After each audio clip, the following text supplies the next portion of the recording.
ତାଳସାରୀ ହୋଟେଲରୁ ଠାବ ହେଲା ସେକ୍ସ ରାକେଟ। 10 ଜଣ ରୂପଜୀବୀଙ୍କ ସହ 3 ଜଣ ଗ୍ରାହକ 6 ଜଣ ଦଲାଲଙ୍କ ସମେତ ହୋଟେଲ ମ୍ୟାନେଜରକୁ ପୋଲିସ ଗିରଫ କରିଛି। ମେରାଇନ ଥାନାରୁ 2.5 କିଲୋମିଟର ତାଳସାରୀରେ ଥିବା ଏକ ହୋଟେଲରେ ଦୀର୍ଘ ଦିନ ଧରି ଚାଲିଥିଲା ସେକ୍ସ କାରବାର। ରୂପଜୀବୀମାନେ ହୋଟେଲରେ ରହି ସେକ୍ସ କାରବାର ଚଳାଇଥିଲେ। ପୋଲିସ ତନାଖନା ପରେ ରୂପଜୀବୀମାନେ ନୂଆ ତରିକା ଆପଣାଇ ହୋଟେଲ ଛାଡ଼ି ଗାଁ ଭିତରେ କିଛି ଦିନ ଧରି ଘର ଭଡ଼ା ନେଇ ଦେହ ବ୍ୟବସାୟ ଚଳାଉଥିଲେ। ଏ ବାବଦରେ ସାହାଜୀପୁର ଗ୍ରାମବାସୀ ଥାନା ଘେରାଉ କରିବା ସହିତ ଲିଖିତ ଅଭିଯୋଗ ଥାନାରେ କରିଥିଲେ। ପୁଣି ଗ୍ରାମବାସୀଙ୍କ ତରଫରୁ ମାଇକ୍ ଯୋଗେ ଗାଁ ଛାଡ଼ିବାକୁ ରୂପଜୀବୀଙ୍କୁ ଚେତାବନୀ ଦେଇଥିଲେ।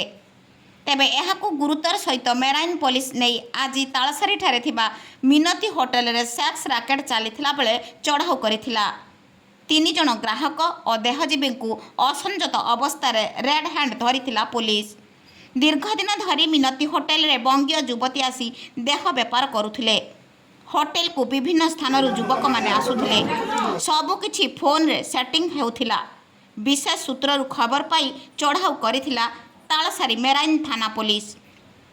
ସମସ୍ତଙ୍କୁ ଗିରଫ କରି କୋର୍ଟ ଚାଲାଣ କରାଯାଇଛି, କିନ୍ତୁ ହୋଟେଲ ମାଲିକ ଫେରାର ଅଛି।